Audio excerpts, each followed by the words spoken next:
Good afternoon. Support me, Dr. Pepper. I need a sponsor, and I will sell out. What an adventure I have had today. So the computer told me I had to go get my second vaccine. So I went down there. And as long as I was like, well, I've got blood work due. I'll do that. And I was fasting anyways because I hadn't eaten. And I should get a TB test because I need that. So I got the TB test. I did the blood work. Waited there for an hour. Went over to the COVID site. You're not supposed to be here. You're a week early. But the computer, well, I've never seen the computer do this before, but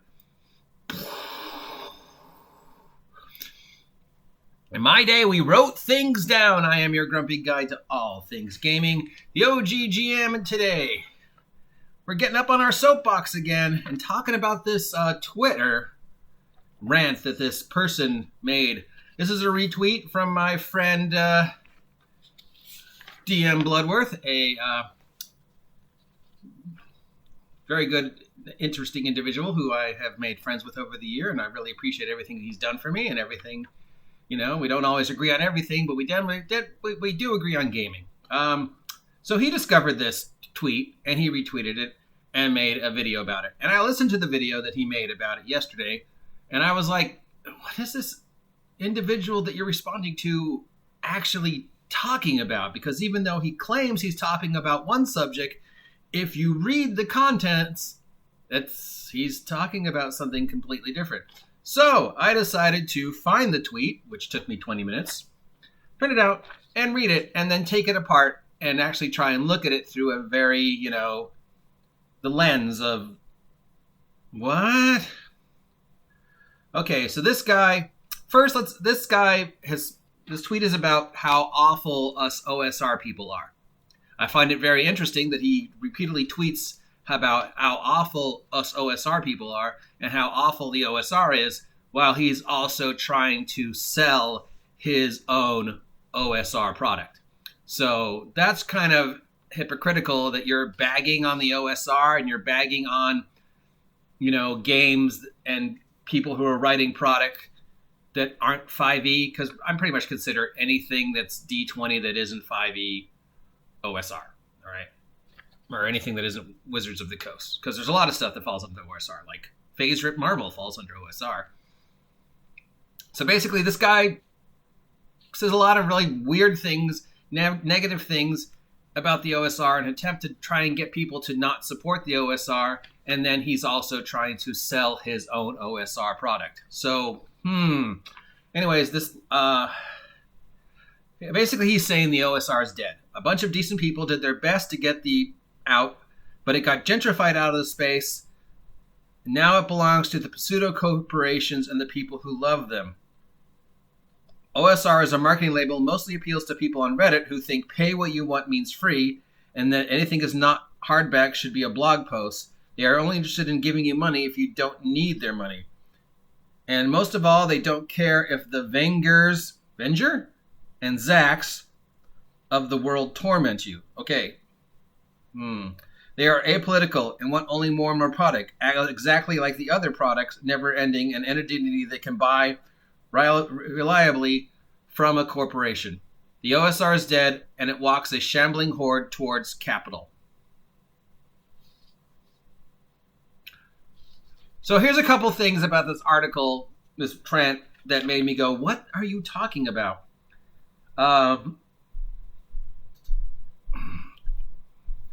The OSR belongs to corporations and the people who love them. As far as I know, the only corporation that is producing gaming product is Hasbro via Wizards of the Coast. Paizo may be incorporated, but it's not a corporation. Games Workshop is based out of the UK, so I don't even think they fall under American corporate law. Free League Publishing, who are the biggies in America besides Wizards of the Coast and Paizo? Everybody else is not, they're independent publishing companies. They're not corporations. The only corporation that I'm aware of that is making a gaming role-playing product is Hasbro that I can think of. Maybe Fantasy Flight Games? Paizo? I mean, they might be incorporated, but fuck, I'm incorporated. Primetime Sports Comp is incorporated. That doesn't mean anything to be incorporated. If you're in a corporation where you have shareholders and stock and something like that, that's just Hasbro, and it may be Paizo, nobody else. So the OSR does not belong to corporations. The OSR belongs to anybody. The whole point of the OGL/OSR/DIY movement/retro clones is that as long as you follow certain things, like you can't use the word beholder, you can publish product using the D20 rules or even variations of the D20 rules or any mutation. I mean, look at Mork Borg or, and that counts as OSR, and that's definitely not D20. As long as you don't violate the Hasbro copyright on certain words like beholder, you can make D&D-esque product and not get in trouble. So there is no sort of corporation.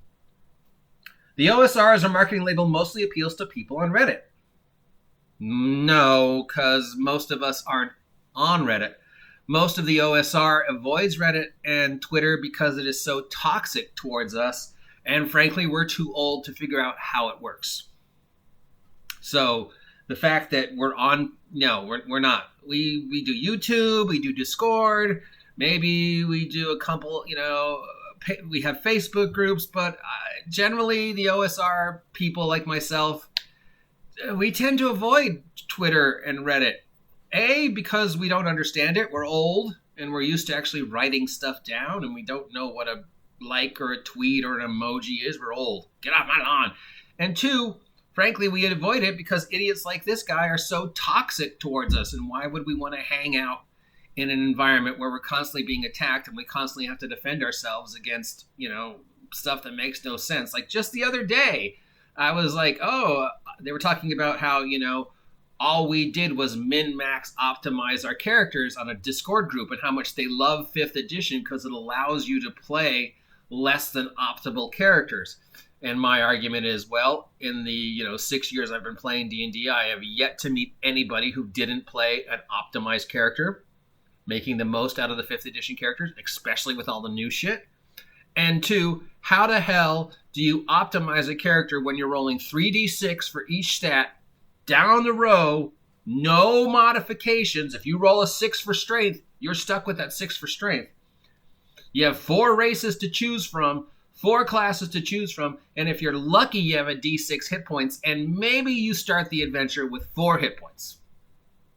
That's the OSR. So how is that min-maxing, optimizing? The whole point was we couldn't optimize. We had to play with what we got, and we had to make the most of it and have as much fun as we could with a guy with a 6 strength. My favorite character was a guy with a 6 strength.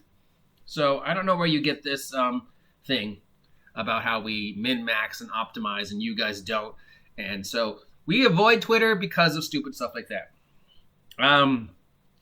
We think that pay what you want means free, and anything that's not hardback should be a blog post. No, again, we prefer things in hardback because we don't know how to use these things. And two, we want to support our fellow OSR. So even if it's 25 cents, I will give the guy 25 cents just because I want to support him. No matter what it says for pay you what you want, I'll give the guy at least $1. If it's something small, if it's something like 200 pages, I'll give him $5, even if I don't have to, because I want to support him. And if I can get a hardback, I will get a hardback. Because frankly, this, no matter what you tell me, is not as fast as just looking at a piece of paper and looking it up in a book. And I have countlessly proved that to be true, where I have timed myself and I'm dyslexic versus somebody who had their stuff on a character on this, and I was able to find what I needed faster by looking at a piece of paper or looking in the book than they were able to find it on this. So yeah, no, we prefer stuff printed out. They are only interested in giving you money if you don't need their money. So I guess what he's saying is we're only interested in supporting companies that already have money, like, again, Wizards of the Coast, Paizo. He's saying, well, Wizards of the Coast doesn't need your money, but they're the only one that you give money to, which is no, the OSR has nothing to do with people who have money. It's all about supporting people who are small publishers, like me. And most damning of all, they don't care who the Vengers and the Zacks of the world torment you. Okay, Venger is the villain from the Dungeons and Dragons cartoons of the 80s, and I think Zax is a Marvel villain of the Hulk with lightning powers. Unless you're very... So I don't know. I mean, Zax could be referenced to Zach S., who has never tormented me. And I don't know who you're referring to with Venger, because the only Venger I'm aware of is Venger from the Dungeons and Dragons cartoon, and the only Zax I'm aware of is the Hulk villain from Marvel Comics, unless you mean Zach S.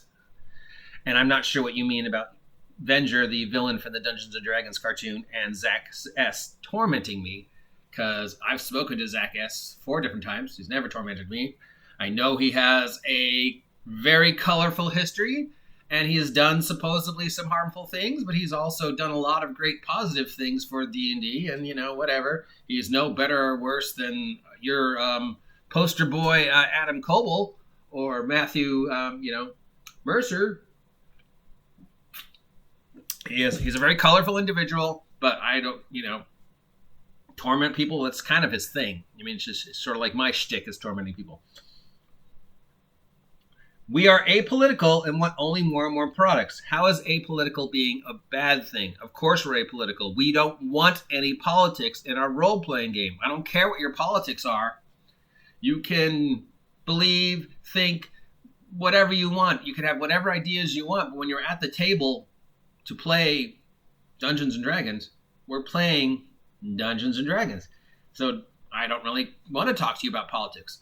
I'm happy to take time before or after the game to talk about your politics, but I don't want your peanut butter and my chocolate. I don't want your politics in my role-playing game. I just want a well-written role-playing game that captures the story I want to tell.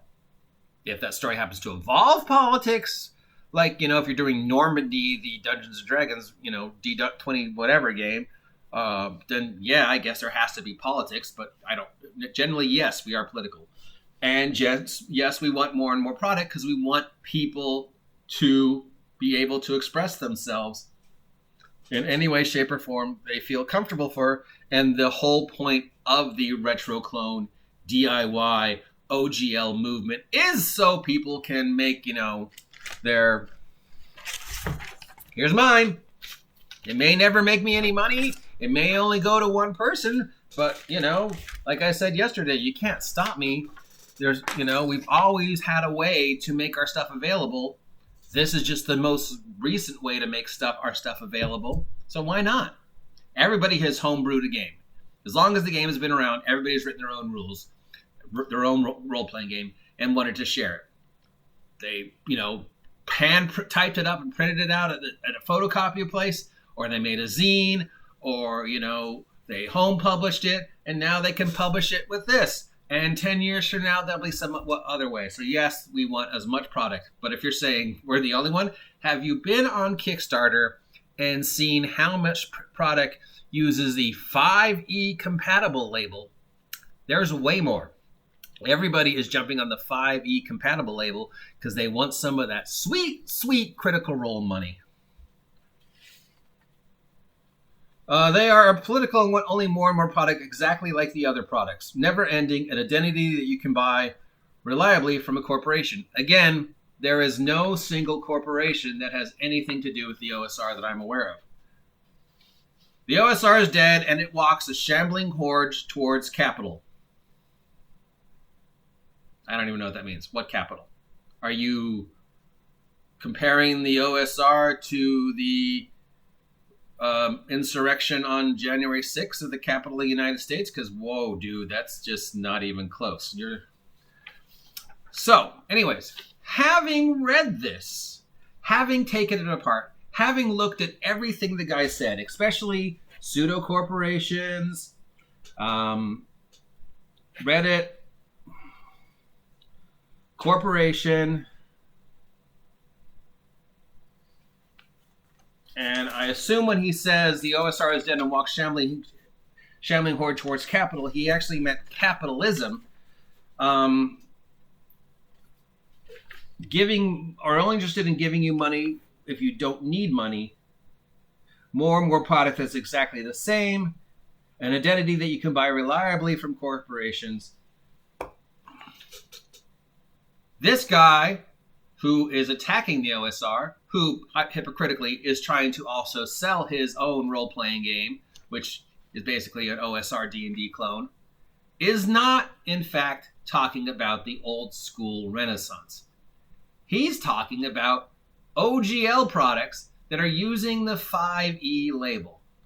And this is why I think he is what he's talking about, that even though he's saying the OSR. Pseudo corporation, the only corporation that owns anything that is related to gaming in the D20 gaming, of which the OSR is mostly related to, Wizards of the Coast. People on Reddit. Okay, the Reddit Twitterverse is 90% the Critical Role, Genie D, post 4E, post Wizards of the Coast D&D crowd, not the OSR crowd. And again, giving you money if you don't need their money. Wizards of the Coast, Peso. Giving money to a company who already has money and doesn't really need the money. And again, more and more product exactly like the other products. Again, okay, that's not the OSR because there's so many different OSRs, but there are a lot of products that are using that 5E label and trying to jump on the Critical Role bandwagon. You know, I mean, roll for initiative, ability check,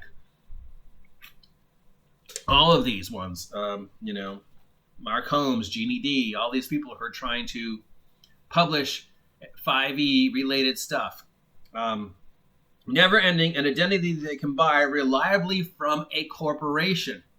The only corporate thing that is associated with the OSL is the OGL/D20 SRD that allows you to make product that it resembles D&D and use strength, dex, con, intelligence, wisdom, charisma without getting in trouble, is because of the OGL, which Wizards of the Coast put out. And again, capitalism. Okay, so again, corporations, Wizards of the Coast. You're attacking the OSR, sir, but you're not talking about the OSR. You're talking about product that has nothing to do with the OSR. So really, if you're going to attack the OSR, which is fine, you're entitled to. You can have whatever idea you want. I don't have to agree with it, but you can have your idea. And isn't it great that a format like Twitter and Reddit exists? A format that you're on and I'm not, Mr. Only, you know, guy who hates us and is trying to sell his own OSR product. But if you're going to attack the OSR, then attack the OSR and make your, you know, comments about OSR related things, which I don't know what that would be. But if I was going to attack the OSR, I would probably be like, okay, there's so many guys making games that are pretty much exactly just copies of, you know, basic essentials. I just saw a new one. And I was like, dude, you're basically just made index card role-playing game and changed a few things. That's just a direct copy of Hank's game. So yeah, if there's and there's definitely people who are associated with the OCR who are outspoken, including myself, Max, Zach S, Grim Jim. Those are all people who could be considered outspoken and have said things or done things that somebody might be upset with, including myself. So there are definitely things you could find to say negatively about the OSR, sir, or ma'am. I don't know if this is a boy or a girl. Or whatever, an Elliot Page. Yeah, if I'm going by this, and I'm going by the words you use, yeah, you're not talking about the OSR. You're not talking about old school essentials. You're not talking about swords and wizardry. You're not talking about Mork Borg or index card role-playing game. You're talking about OGL shit, like Mutants and Masterminds, and Pathfinder.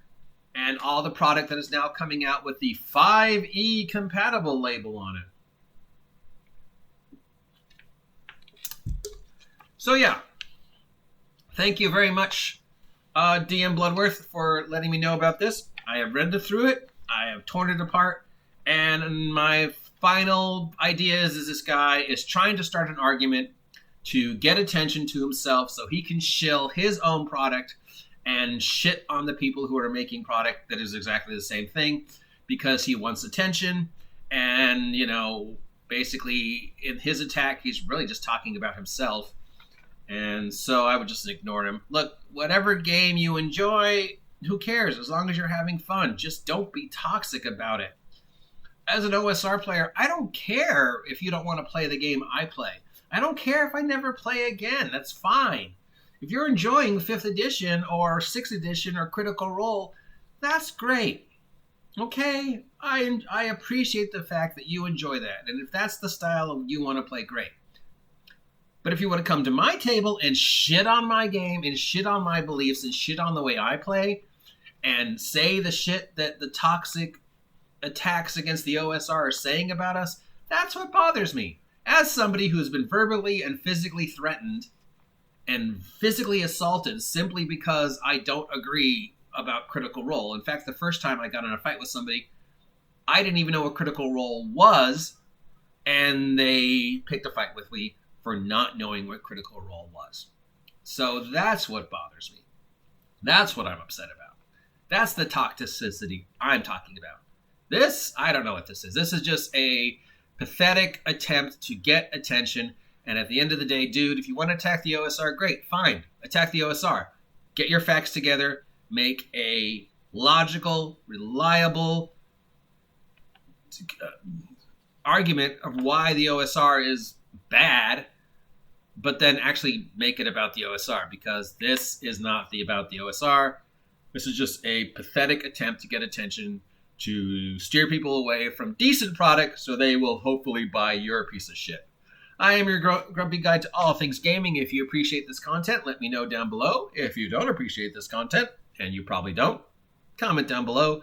If you haven't subscribed yet, help me hit 500 subs by August 4th, and we'll do something crazy. Till next time, get off my lawn.